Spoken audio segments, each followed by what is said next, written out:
Sim, você está no canal do Mistério. Mistérios da meia-noite que voam longe. Esse é um canal especial do Paulinho Boa Pessoa, onde você acompanha as histórias que têm sobrenaturalidade, que têm mistério. E algumas pessoas afirmam que já viram fantasmas das mais variadas e diferentes formas. Essa de hoje é forte. Quem vem nos contar essa história é uma enfermeira gabaritada, experimentada, e ela vai contar experiências fantásticas vividas no pronto-socorro daquele hospital. Ô, enfermeira Simone, gosto desse nome. Gosto tanto que me casei também com uma Simone. Enfermeira Simone, seja bem-vinda. Mas antes eu quero dizer a você que se inscreva no canal. A única forma do canal do Mistério crescer é com a tua inscrição. Quero que você se inscreva nesse canal que também é do Paulinho Boa Pessoa. Que você compartilhe. E se você já se inscreveu, peça à vizinha da esquerda, à vizinha da direita, que também se inscreva. Será muito importante.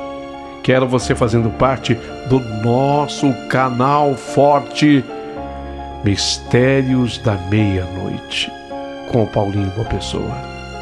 Prepare o seu coração para as coisas que eu vou contar, porque está no ar Mistérios da Meia-Noite, aqui no Paulinho Boa Pessoa.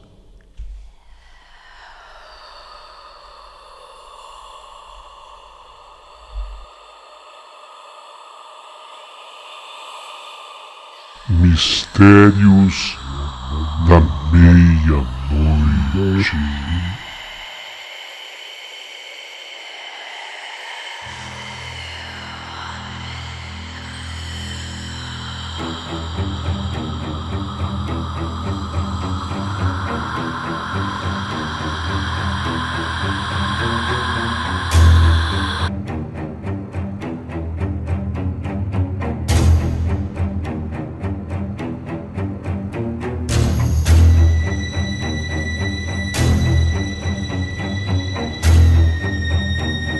Tem gente que diz que com o tempo acostuma. Com o tempo acostuma. É que você já trabalha com isso faz tempo. Pronto-socorro, é? Eu não teria condição de trabalhar no pronto-socorro, não. Mas você acostumou, né? É o tempo. Que nada, Paulinho, já não se acostuma, não. Tudo bem que eu acho que a gente até tem uma vocação e, portanto, fica melhor preparado, mas falar que acostuma, a adrenalina vira rotina, é mentira. A verdade é que cada plantão é uma roleta russa de emoções num pronto-socorro. E se é assim comigo, é com todo mundo que trabalha lá.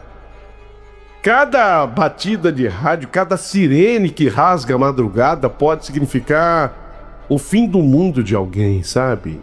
O fim da vida de alguma pessoa. E ninguém, absolutamente ninguém, se acostuma a ver a morte espiando pela porta o tempo todo, não. Eu trabalho em pronto-socorro, eu sou a Simone, técnica de enfermagem, e trabalho num setor pesado lá, setor de trauma do pronto-socorro de um hospital público em Belo Horizonte. Não mole, não.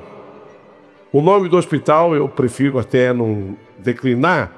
Quem vive a rotina de um PS sabe que muda apenas o endereço, mas a loucura é a mesma em tudo que é lugar. Hospital de mais ou menos, hospital de muito rico, hospital de muito pobre. Eu trabalho em escala 12/36, mas na prática vivo lá dentro. Quando eu não estou de plantão, meu coração ainda está lá. Você não consegue sair, sabe, do pronto-socorro. Mas na tua folga hoje? Sim, mas meu coração está lá, a cabeça está lá. Pensando que se aquele menino da sala vermelha sobreviveu, se a mulher que chegou com aquele braço todo esfolado, fugindo do marido, teve coragem de denunciá-lo conforme aconselhamos, será que ela fez o que a gente pediu que ela fizesse? Se o velhinho com infarto conseguiu vaga na UTI a tempo, ele estava entre a vida e a morte. O dia num pronto-socorro começa antes do sol se dar ao trabalho de nascer. O despertador me arranca naquelas primeiras horas da manhã, um barulho que parece sirene de ambulância. Meus olhos ainda ardem e não é só o sono, é tudo. Engulo um cafezinho preto que mais parece... que mais parece óleo queimado. Minha mãe gosta de um café forte. Pego a minha mochila e sigo em direção ao ponto do ônibus. No caminho, eu rezo. Rezo por mim, pelos meus pacientes, pelos meus colegas, rezo por força e por misericórdia. E dentro do ônibus, eu vejo aquele monte de gente dormindo ainda. Aí eu agradeço o café forte que a minha mãe fez. Ainda bem que ela faz aquele café forte. Ô mãe maravilhosa, dona Jandira, levanta ainda mais cedo que eu. Só por misericórdia. Desço do ônibus, já ouvindo o lamento dos pneus de ambulância freando na porta, som de sirene parece invadir a minha pele, como se gritasse que o caos já começou. Meu jaleco branco, que um dia foi alvo, agora carrega manchas que só eu sei. E olha que quem lava é minha mãe, ela é caprichosa. Ela, às vezes, passa até água sanitária pra tirar aquelas manchas, né? Tô dando já bom dia abafado, a palavra sai pela metade, engolida pelo som. E você sabe como é que é mineiro? Mineiro parece que engole a palavra assim, mas bom dia. Lá vamos nós. Daqui a pouquinho, ordem. Simone, prepara a sala 2. Politrauma, vindo da marginal, homem com 38 anos, colisão frontal inconsciente. Grita a Vanessa, minha parceira de guerra, já com as luvas calçadas. Guerra, é isso mesmo, é uma guerra da vida contra a morte. A gente sempre é a favor da vida. A gente faz parte do exército da vida. A gente entra ali como soldado no campo de batalha sem saber quem vai vencer. Às vezes a vida vence. Graças a Deus na maioria das vezes. Mas nem sempre. E é tão triste quando você vê o exército da morte vencer. Sabe, parece até que eles te humilham. O exército da morte fala... Mas é um de horror. Mas também quando nós ganhamos... É uma guerra. Corremos, luvas, avental, máscara, mãos treinadas para responder mais rápido que o medo. Ligo monitores ajustados a oxigênio, deixo tudo pronto. Não pode faltar nada nessa dança entre vida e morte. Qualquer passo errado pode ser o último. Quando o SAMU entra empurrando a maca, o tempo desacelera. É sempre assim. Um segundo congelado onde tudo silencia por dentro. O paciente está coberto de sangue, ferimentos no rosto, pupilas dilatadas, corpo mole demais para alguém que ainda tem 38 anos. O motorista do carro está em choque. Ele repete como se fosse um mantra. Eu juro que ele apareceu do nada na minha frente, deu tempo, eu juro. Queria poder dizer para ele que vai ficar tudo bem, mas ali ninguém promete nada. A gente só age. Pressão 70/40, saturando 82. Gente, vamos entubar. Essas palavras ditas por mim é o linguajar de todo mundo ali. Técnico. Gente que estudou, que se preparou, uns mais, outros menos. Mas todos estão preparados. Grita o doutor Rodrigo. Pressão 70/40, saturando 82. Corre, corre, precisamos de tempo, corre. Nosso anjo do jaleco azul, doutor Rodrigo. Ele tinha os olhos cansados, mas as mãos firmes. Já salvou mais gente do que consegue contar, mas nunca perdeu a humanidade e nem a humildade. Enquanto ele comandava, eu segurava a cabeça do paciente. Sinta o peso da vida alheia e sentia mesmo nas minhas mãos. Ajudava a aspirar, conecto o ambu. A respiração é irregular, é fraca, quase um suspiro de despedida. As mãos tremem, mas o protocolo é automático. O corpo já sabe o que fazer, mesmo quando o coração está em pânico.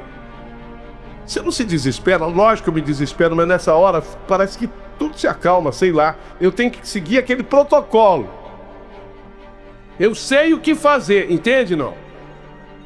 O médico sabe o que faz, eu sei o que faço.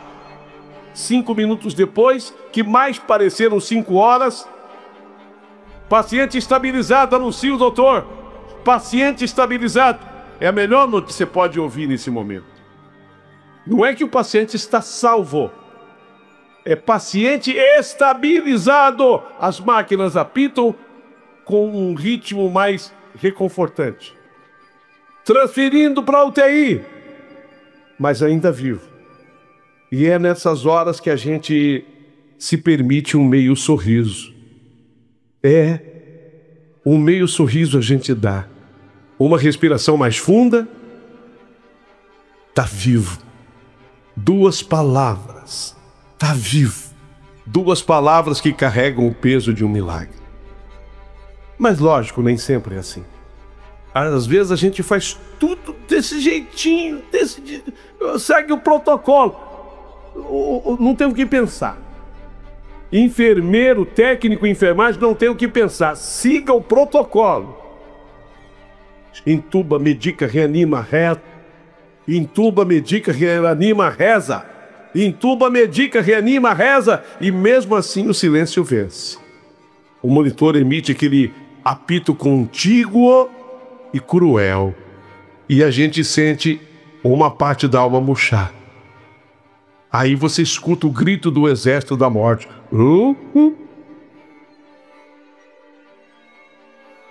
Às vezes a gente vê mãe gritando, se jogando no chão, filho tremendo de medo, corpo sendo coberto com lençol. E aí você tem que levantar, secar os olhos e correr para a próxima sala, porque o tempo não para. A verdade é essa. O tempo não para. Não para, não para, nunca para. Tem gente que acha que a gente endurece, que vira pedra. Que nada. A verdade é que a gente aprende a esconder.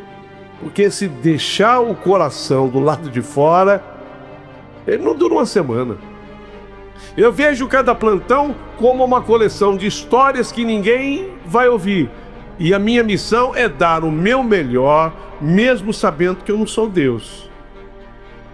Lembro da Julinha, 3 anos, um fiapinho de gente, vestidinho cor-de-rosa e lacinho no cabelo. Chegou roxinha nos braços da mãe, o corpinho mole, os olhinhos virando, engasgada com uma moeda de R$1. A mãe entrou pela porta adentro gritando, o rosto deformado pelo desespero. Pelo amor de Deus, minha filha está morrendo. Ela não consegue respirar, pelo amor de Deus, ela está morrendo. Salve minha filha, moça, salve a minha filha, olhando para mim. Salve a minha filha! Não pensei. Peguei a menina no colo como se fosse minha. O médico não estava na sala, era comigo. O coração batendo no pescoço, era comigo. Mas as mãos sabiam o que fazer.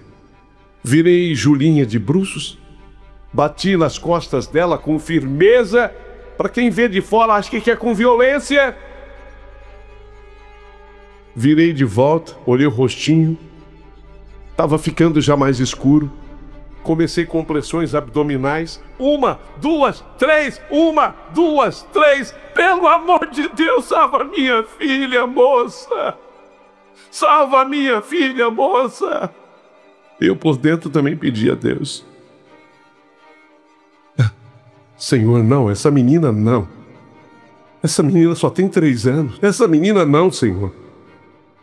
E quando já ia sair correndo com ela para os médicos, ouvi aquele som.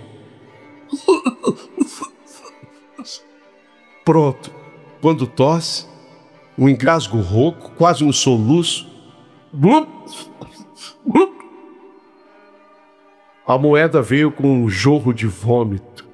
Você já comemorou vômito na tua vida? Ai, que nojo, nojo. Vômito é vida nessa hora. Vômito é vida. A moeda veio junto. Julinha respirou. Primeiro um arquejo, depois um choro fino, quase musical. A mãe gritou de novo, mas agora um grito de alívio. Graças a Deus, graças a Deus. Moça, muito obrigada, moça. Moça, muito obrigada, moça. O que eu faço? O que eu faço para te agradecer? Não faz isso. Ela se ajoelha, quer beijar meu pé. Não faz isso. Eu abracei a mãe de volta. Meus olhos marejaram, o jaleco, já todo sujo, ganhou mais uma mancha, mas agora de emoção. E naquele instante, naquele abraço desesperado, eu senti o que é estar viva de verdade. Mas nem sempre dá tempo. Nem sempre. Na outra noite, madrugada pesada, céu sem estrelas, cheiro de chuva no ar, menino de 10 anos. Menino, garoto alvejado com 2 tiros no tórax. Tentaram roubar a bicicleta dele na porta de casa. Chegou consciente, deitado na maca, olhinhos arregalados e respiração curta, a camiseta grudada de sangue. Sabe qual foi a pergunta que ele fez para mim? Moço, eu vou morrer? Como é que você responde uma pergunta dessa? Um garoto de 10 anos. Engoli seco. Olhei nos olhos dele e falei para ele: claro que não, campeão. Claro que não. Você torce para quem? Pro Cruzeiro. Você ainda vai ver o Cruzeiro. Você ainda vai ver o Cruzeiro jogar. Você ainda vai ver o Cruzeiro jogar. Vai sair dessa e voltar a brincar logo. Ele tentou sorrir, um sorriso triste, sem força. Entramos correndo na sala de emergência. O Dr. Rodrigo já estava a postos, a Vanessa preparada, adrenalina a 1000. Mas o corpinho dele começou a ficar mole. Os batimentos caíram, parada, e aí virou guerra, adrenalina, massagem cardíaca, intubação. Tentamos tudo! Todo o tempo parou. A sala ficou um universo fechado entre a vida e a morte, e o monitor apitou aquele bip seco, contíguo, contínuo, linear, e eu escutei o exército da morte fazer com aquela voz glutural.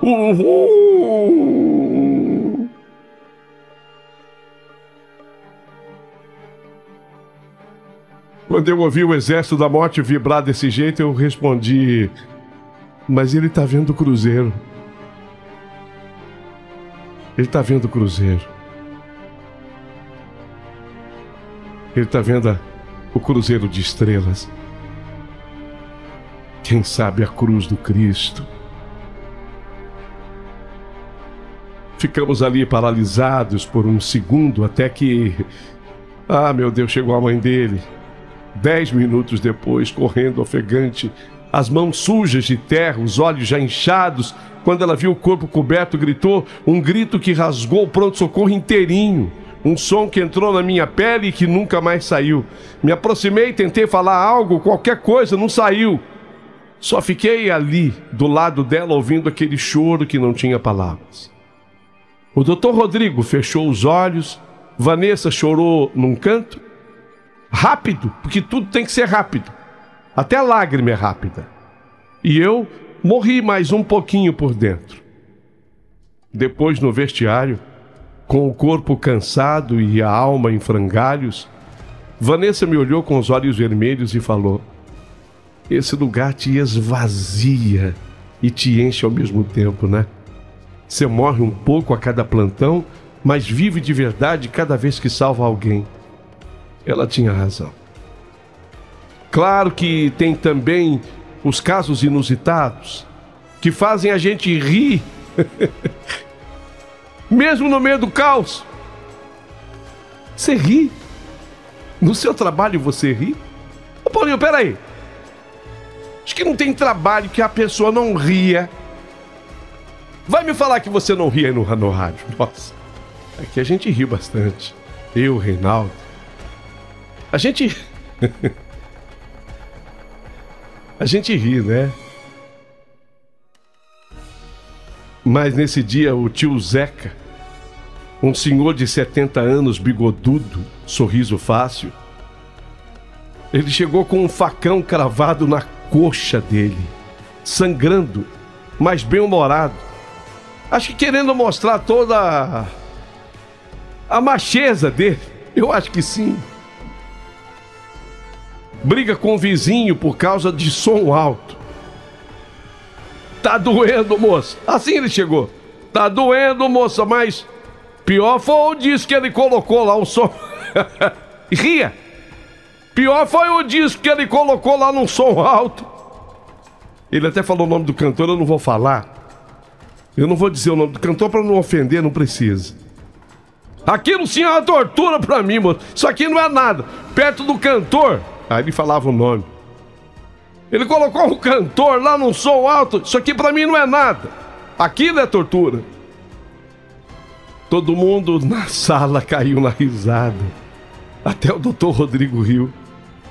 A gente limpou, fez curativo, aplicou anestesia. Saiu na cadeira de rodas. Mas depois lá fora não quis nem a cadeira de rodas, saiu de muleta. Mas foi andando para casa e fazendo piada. Ou então a mulher que entrou desesperada, os olhos vermelhos, lacrimejando, como se tivesse levado gás lacrimogênio. Pelo amor de Deus, eu tô cega. Eu tô cega, eu fiquei cega.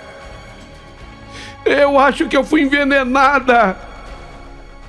E descobrimos que ela tinha confundido garrafinha de pimenta da cozinha com colírio. Mas não é possível? É possível, sei lá o que acontece nessa hora. Ela estava com as pupilas dilatadas e os olhos inflamados, mas depois que lavamos, ela caiu na risada. Eu acho que eu fui envenenada. Mas o que marca mesmo são os olhares. Especialmente os olhares das crianças. Eles olham para mim buscando resposta que nem eu sei se tem.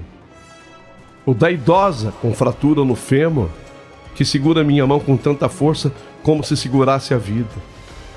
O morador de rua com pneumonia, os lábios roxos, tremendo sob o lençol. A gente chama de lençol rolo. Dei a ele um cobertor limpo, uma caneca de chá quente. Você é um anjo, moça. Ele disse com a voz fraca, quase sussurrando. Sorri, um sorriso cansado, com 20 horas de plantão nas costas, dor nas pernas, fome no estômago e o coração à beira do abismo. Mas sorri, porque é por isso que a gente continua. Porque mesmo quando a morte espreita atrás da porta, mesmo quando o desespero grita no corredor, a gente escolhe a vida. Escolhe estar ali, escolhe cuidar. Um dia antes de sair, atendemos uma gestante. Ela estava em trabalho de parto, no meio do corredor. Você pergunta assim, mas é negligência de vocês deixar uma parturiente no meio do corredor? Não, é falta de espaço. No meio do corredor. A maternidade estava lotadíssima. Lotadíssima. Não tinha sala, não tinha leito, não tinha tempo. Só tinha a mulher, a dor e a urgência. Improvisei então ali mesmo no corredor, ajoelhada no chão gelado, sob as luzes frias do PS, cercada por cortinas semiabertas e aparelhos apitando. Os gritos dela ecoavam por entre os corredores superlotados, misturando-se ao som dos respiradores e a voz de alguém chamando o doutor no trauma. Nasceu um menino. Nasceu um menino. Sabe o choro de um bebê quando nasce? Você acredita? Meu amigo Paulinho Boa Pessoa e quem tá ouvindo, que quando eu escutei aquele choro de nenê, rasgar o ar daquele corredor assim, eu senti a vida. Eu chorei junto. Chorei e ri ao mesmo tempo. Foi um instante de luz em meio ao breu da rotina. Sabe, amigo, a gente trabalha tanto no automático, com tanta dor empilhada no peito, que quando algo sai da rotina, até o corpo estranha. E foi assim uma noite aparentemente comum no setor de trauma. Gritaria no corredor, vítimas de acidente de moto sendo recebidas com escoriações e fraturas expostas. Um rapaz esfaqueado na zona leste, lutando por cada respiração. Uma mãe desesperada com um bebê febril, os olhos vermelhos de tanto chorar. Aquela loucura habitual. Mas no leito 5. No leito 5 foi ali que a noite mudou. Já passava das 2 da madrugada. Minhas costas doíam como se eu carregasse o mundo. As panturrilhas endurecidas, os pés latejando, a cabeça girando de cansaço. Eu ajustava o acesso venoso de um senhor idoso que havia caído da escada e tinha hematomas na cabeça, nas costelas. Tentava manter o foco apesar do barulho e da exaustão. Foi quando eu escutei um grito, seco, urgente, rasgado. Simone, corre aqui!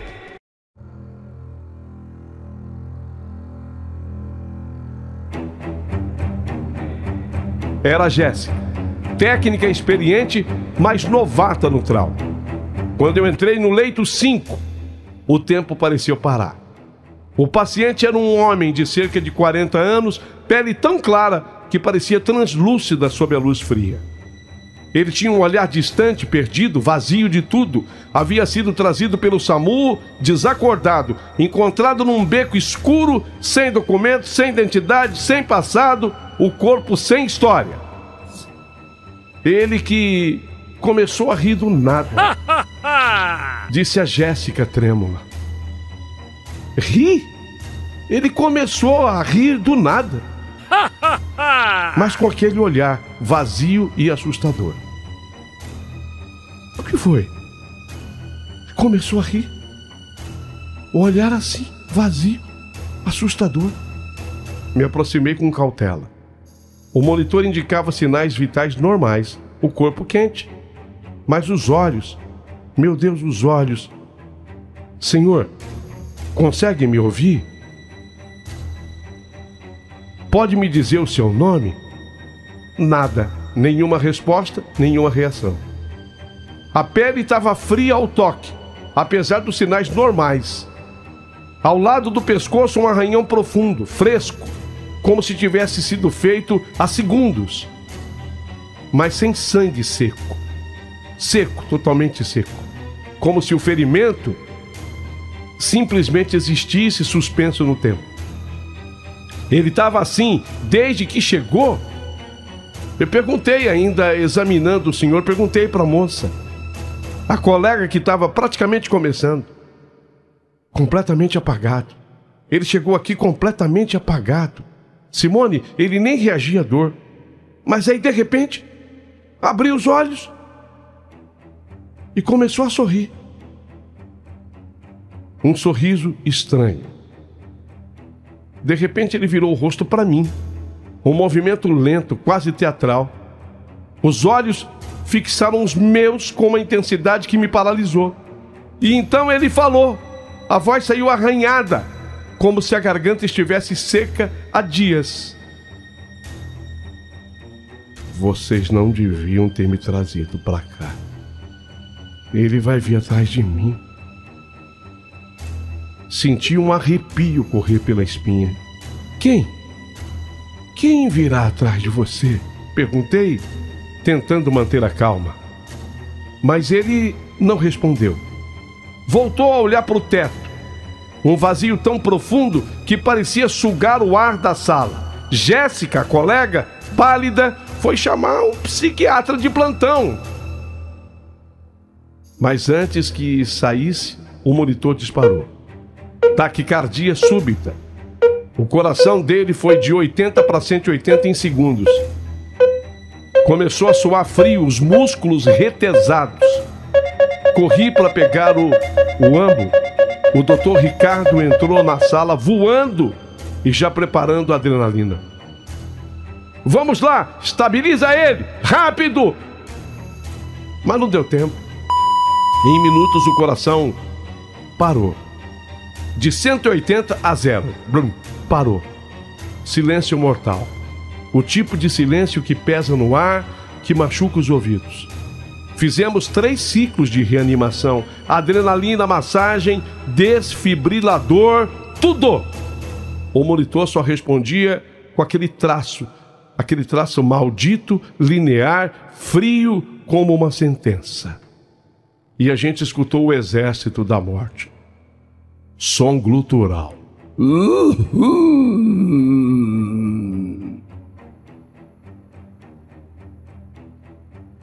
Jéssica anotou a hora do óbito. 2h37 da madrugada. Fui preparar o corpo. Lavei as mãos. Vesti as luvas. Aquela rotina triste de fechar uma história que a gente nunca conheceu. Mas havia algo errado, porque os olhos daquele homem continuavam abertos. E não era aquele olhar vazio da morte. Era como se ainda ele estivesse ali, preso, em algum lugar, sei lá. Pode fechar os olhos dele? Eu pedi para Jéssica, assim, fazendo uma pergunta e ao mesmo tempo uma ordem, sabe? Tipo, você pode fechar os olhos dele? Ela se aproximou, tocou as pálpebras.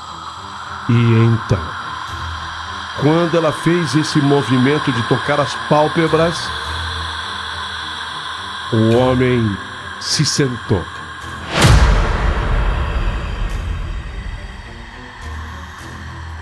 Sim.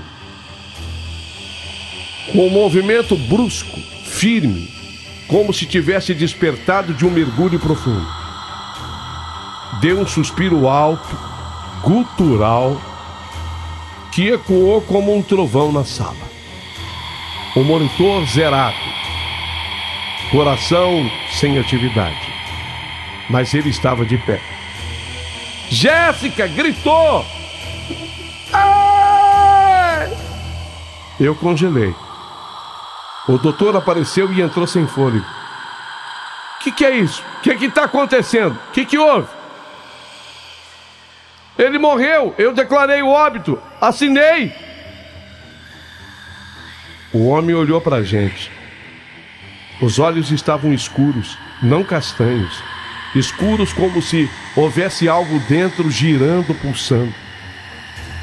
E ele sussurrou: ele está aqui. E ao falar isso, ele caiu. Dessa vez, sem vida, definitivamente sem vida. Não fomos nós, não tivemos condições. Outros levaram o corpo ao necrotério. A causa oficial mortis ficou como parada cardíaca súbita. Mas nós 3, eu, Jéssica, o doutor, vimos o impossível. Mais tarde, o enfermeiro plantonista contou que durante o transporte, o corpo sangrou pelo nariz e pelos olhos. Sangue escorrendo como lágrimas negras. A equipe do necrotério recusou-se a ficar sozinha com ele naquela noite. Um deles pediu afastamento no dia seguinte. O leito 5 foi interditado por vários dias e depois reaberto, porque a rotina do PS necessitava desse leito. Mas nunca mais foi o mesmo. Pacientes relatavam arrepios, vozes baixas, sensação de estar sendo observado. Um deles, um rapaz com fratura na perna, me falou: "Ô, moça, eu sinto que tem alguém aqui, parado no canto. E ele não me deixa dormir. Sempre tem a desconfiança. Vai ver que o paciente tá com febre e começa a alucinar. Não. Nesse caso eu sabia o que se passava. Quer dizer, eu, a Jéssica, o médico do atendimento, nós sabíamos. Hoje o leito 5 continua lá, com outro colchão, outros lençóis, outros pacientes, mas para mim ficou com uma cicatriz no coração do hospital. Um lembrete de que a medicina tem limites, de que a ciência não cobre tudo e que nem todo grito é físico. Alguns vêm de lugares onde não temos remédio. Às vezes eu passo por ali e sinto arrepios até hoje. Sutis arrepios, sim, mas presentes. Jéssica não ficou muito tempo no hospital, não. Pediu transferência, pelo menos não ficou no PS. Pediu transferência para o setor de pediatria depois daquele plantão. O Dr. Ricardo nunca mais falou sobre aquela madrugada. E eu sigo aqui, de jaleco, de pé, lutando contra o tempo e contra aquilo que a gente não entende. Porque trabalhar no pronto-socorro é isso. É encarar a vida e a morte como vizinhas de porta. Às vezes, conseguimos trancar a fechadura para que a morte não entre. Outras vezes, a morte ri, porque ela já está lá dentro faz tempo e sentada numa poltrona. Mas naquela noite, não foi só a morte que entrou. Foi alguma coisa que entrou com ela. E essa coisa nunca mais saiu. Ficou no leito 5. Hoje eu sou casada com o Milton. O conheci também no ambiente do hospital. Você vê que no hospital tem vida. Meu marido também é técnico em enfermagem. Nós somos casados. Temos um lindíssimo casal de filhos. A menina chama-se Jéssica. Não foi uma homenagem àquela minha colega, mas foi um nome que eu e o meu marido escolhemos. E o menino é John. Aí sim é uma homenagem ao John Lennon, porque o meu marido era fã incondicional do John Lennon.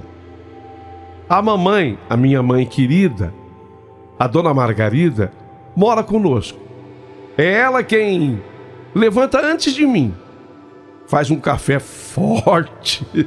Às vezes eu falo, mãe, tá parecendo petróleo. E ela diz assim, é para você acordar. Porque aquele PS exige gente de olhos bem abertos. O quê? A minha mãe sabe das coisas. Ela tem razão. Simone Narciso. Agora eu ganhei uma lima do meu marido. Não é a fruta, não é o sobrenome. Então ficou Simone Narciso Lima. Agradeço demais por terem ouvido a minha história. Ouço vocês em BH através da internet. Santa internet. E gostaria de ouvir, a partir de agora, muitos comentários sobre a plantonista. Simone, a plantonista. Obrigado, Simone.